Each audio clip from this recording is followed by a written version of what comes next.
মালদহের রতুয়া বিধানসভা এলাকায় এআইএমআইএম এর এক যোগদান কর্মসূচিতে বেশ কয়েকজন তৃণমূল কংগ্রেস এবং কংগ্রেস কর্মী দল ছেড়ে যোগদান করেছেন। এই অনুষ্ঠানে উপস্থিত ছিলেন দলের রাজ্য সভাপতি ইমরান সোলাঙ্কি। কর্মসূচির পর সোলাঙ্কিবাবু আসন্ন ২৬-এর বিধানসভা নির্বাচন নিয়ে বড়সড় দাবি করেন। আমরা সরকারে আসব না, কিন্তু সরকার আমাদের কথা মতো চলবে, তাৎপর্যপূর্ণ মন্তব্য করেন তিনি আরও জানান, দল রতুয়া সহ মালদহ জেলায় ৬ থেকে ৭টি বিধানসভা আসনে প্রার্থী দেবে। রাজ্যের একাধিক আসনে লড়াই করার পরিকল্পনা রয়েছে তাদের। হুমায়ুন কবিরের দলের সঙ্গে জোট নিয়ে আলোচনা চলছে বলেও এদিন মন্তব্য করেন তিনি। কংগ্রেসের সঙ্গে জোটের কোনো সম্ভাবনা নেই, কারণ কংগ্রেসের অস্তিত্বই নেই বলে এদিন মন্তব্য করেন তিনি। সিপিআইএম এর সঙ্গে জোট নিয়েও আলোচনা হচ্ছে। ইমরান সোলাঙ্কির আরও দাবি, এবারের নির্বাচনে দল ভালো ফল করবে।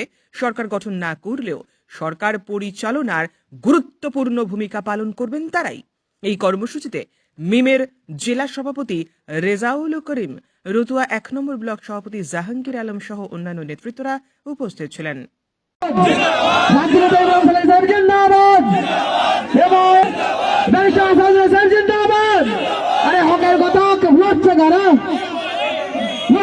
আপনারা সবাই জানেন মাধ্যমিক আমাদের পরীক্ষা চলছে, আমাদের মিটিং নেই কিছু, আমাদের একটা যোগদান সভা এই রতুয়া বিধানসভাতে ইনশাল্লাহ আগামী দিন আমরা মিম শক্তিশালী উঠে এসেছি। আমরা ইলেকশন লড়বো, এখানে নির্বাচনে আমরা হিসাবে আমরা প্রার্থী দিব।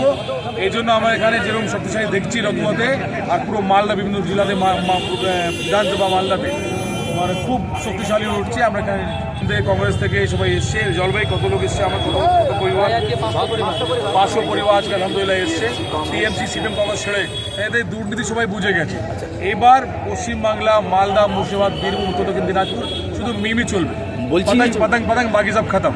আমি আগেই বলেছিলাম ১,০০০ টাকা মমতা বন্দ্যোপাধ্যায় দিচ্ছে, ১,০০০ টাকার মধ্যে ২.৫ কিলো মাংস হয়। এখন ১৫০০ করেছে, ৩.৫ কেজি মাংস হবে। আমরা ভিক্ষা চাই না, অধিকার চাই। আমরা দাবি করেছি ৩,০০০ মিনিমাম। আমরা এটা বলবো না ১০,০০০ দিন ১৫ দিন, ৩,০০০ লক্ষ্মী ভাণ্ডার করতেই হবে। আর আমাদের মিমে যখন আগামী দিন এমএলএ থাকবে, এমএলএ বিধানসভাতে যাবে, আমরা সরকারে আসতে পারবো না, কিন্তু সরকার আমাদের অনুযায়ী চলাতে হবে। আমরা বলবো উঠবে, বসতে বলবো বসবে। উপমুখ্যমন্ত্রী দিতে হবে মুর্শিদাবাদ আমাদের এই যে সংখ্যালঘু সমাজ থেকে, পশ্চিমবাংলা থেকে সংখ্যালঘু সমাজে উপমুখ্যমন্ত্রী দিতে হবে। আর আগামী দিন আমরা নিশ্চয়ই আমাদের জোট হুমায়ুন কবির সাহেবের সঙ্গে হবে, ওনার জোট সিপিএম সঙ্গে হোক, আইএসএফ সঙ্গে হোক। আমরা চাই সংখ্যালঘুর জন্য, আদিবাসীর জন্য, দলিত আদিবাসী পিছিয়ে পড়া মানুষের জন্য কাজ করার জন্য একটা ভালো জোট তৈরি হোক। তার মধ্যে আমরা সবার সঙ্গে আছি। সিপিএম এর সঙ্গে কি জোট হবে আপনাদের? দেখুন, সিপিএম এর সঙ্গে জোট যদি হয় তাহলে হুমায়ুন কবির সাহেব হবে, আমাদের কোনো আপত্তি নয়। সিপিএম আমার কাছে দুদিন থেকে ফোনও করেছে। আমি মুর্শিদাবাদ মালদায় দৌড়াতে আছি, এই জন্য আমি যেতে পারিনি। ৪-৫ দিন পরে আমি কলকাতা যাবো। আমার যদি বৈঠক হয় নিশ্চয়ই আমি বলছি। কংগ্রেস দেখুন, কংগ্রেস এখন শেষ হয়ে গেছে দাদা। কংগ্রেস আর বলে না, কংগ্রেস বুড়ি হয়ে গেছে। কংগ্রেস এখানে কি আছে বলুন তো? মানে রস্সি জল গিয়া ভল নেই গিয়া, এরকম অবস্থা কংগ্রেসে হয়ে গেছে।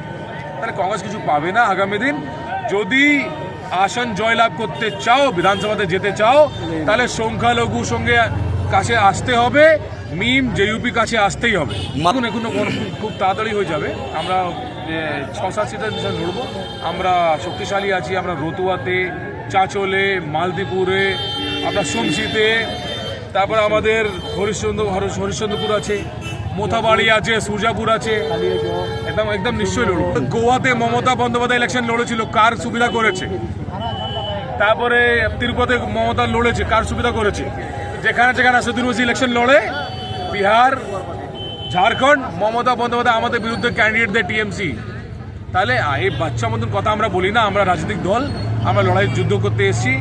এরা যে দুর্নীতি করে রেখেছে, যে পিছিয়ে করে রেখেছে সংখ্যালঘু ভাইকে, তাদের জন্য আমরা এসে আমাদের যে শ্রমিক করে রেখেছে, আমার মা বোন বিড়ি বানিয়ে হাত দেখে চোখে জল চলে আসবে। আজকে আমাদের বিড়ি কত মজদুরি কত ১৮০ টাকা, আর বিভিন্ন অন্য রাজ্যে আপনি যাবেন ৩৫০ টাকা। মানে এরা দায়িত্ব নিয়ে বলবে কে আমাদের যে পরিস্থিতি তৈরি করেছে সে ঠিক করবে? আমাদের পদ্ম ভাঙুন, গঙ্গা ভাঙুন আমার চলবে? দেখুন, মিম পার্টির লোকদেরকে একটাই কথা বলবো, আপনাদের যারা কর্তৃপক্ষ তাদের উদ্দেশ্যে আমাদের দলের তরফ থেকে আপনাদের কাছে বক্তব্য একটাই থাকবে, বিজেপিটা সরাসরি করুন। ঘুরিয়ে বিজেপির মানুষদের সুবিধা করে দেওয়ার জন্য সেন্ট্রাল গভর্নমেন্টের লেজুর হয়ে বাংলায় মিমের এজেন্সি খুলে এখানে বিজেপিকে এনরিচ করার দায়িত্ব নিয়ে আপনাকে করতে হবে না। এই বাংলা এগুলো করে আপনারা পার পাবেন না। আর সিপিএম তো শূন্য, সিপিএমের সাথে জোট করে আপনারা মহাশূন্যে প্রবেশ করবেন, এর বেশি কিছু হবে না। আমরা ভারতীয় জনতা পার্টি বলতে চাই যে সংখ্যালঘু ভাইরা পশ্চিমবঙ্গব্যাপী বুঝে গেছে, শুধু মালদা জেলাতে না, গোটা পশ্চিমবঙ্গব্যাপী সংখ্যালঘু ভাইরা বুঝে গেছে যে তৃণমূল কংগ্রেস তাদের উন্নয়ন করেনি।